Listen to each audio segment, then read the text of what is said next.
சென்னையின் 376வது பிறந்த தினத்தை ஒட்டி எழும்பூரில் நடைபெற்ற பழங்கால கார்கள் மற்றும் இருசக்கர வாகனங்களின் கண்காட்சி மற்றும் அணிவகுப்பு நிகழ்ச்சியை ஏராளமானோர் ஆர்வத்துடன் கண்டுகளித்தனர்.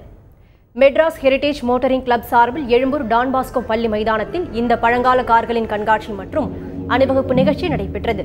இதில் 1926ஆம் ஆண்டு தயாரிக்கப்பட்ட ஆஸ்டின் கார், 1947இல் தயாரிக்கப்பட்ட MGTC கார், மக்கள் திலகம் MGR பயன்படுத்திய டச் கிங்ஸ்வே கார் என 1975ஆம் ஆண்டு வரை பயன்படுத்தப்பட்ட 100க்கும் மேற்பட்ட கார்கள் கலந்து கொண்டன.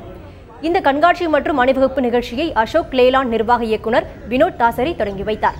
டான் பாஸ்கோ மைதானத்தில் இருந்து பாண்டியன் சாலை, கல்லூரி சாலைகள் வழியாக அணிவகுத்து சென்ற பழங்கால கார்களை ஏராளமானோர் ஆர்வத்துடன் கண்டு ரசித்தனர்.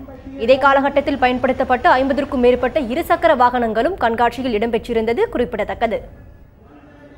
இந்த கார் MGTC, இது ஒரு பிரிட்டிஷ் மேக்கர். இது ஒரு 1500cc டூரர் கன்வெர்டபிள்.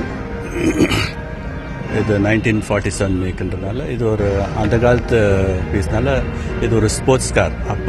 அப்போது யங்கர் ஜென்ரேஷன்ஸ்க்கு இன்னைக்கு அந்த காலத்து கார்கள் அதை பற்றி எதுவும் தெரியறதுக்கு வாய்ப்பு இல்லை.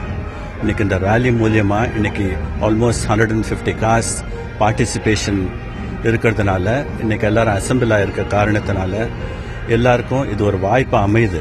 வருஷம் இந்த கார் ரேலிக்கு நாங்க எவ்ரி இயர் வரோம். என்ன ரொம்ப இந்த வருஷம் ரொம்ப அழகான ஒரு விஷயம்னா ரொம்ப கூட்டம் பாக்குறேன். எல்லாருக்கும் இப்போ அதுல ஒரு விழிப்புணர்ச்சி வந்திருக்கு அப்படின்றது ரொம்ப ஒரு சிறப்பான விஷயம்.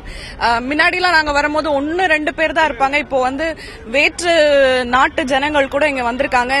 நம்மளோட காரெல்லாம் பார்க்க வந்திருக்காங்கன்றது ரொம்ப சந்தோஷம்.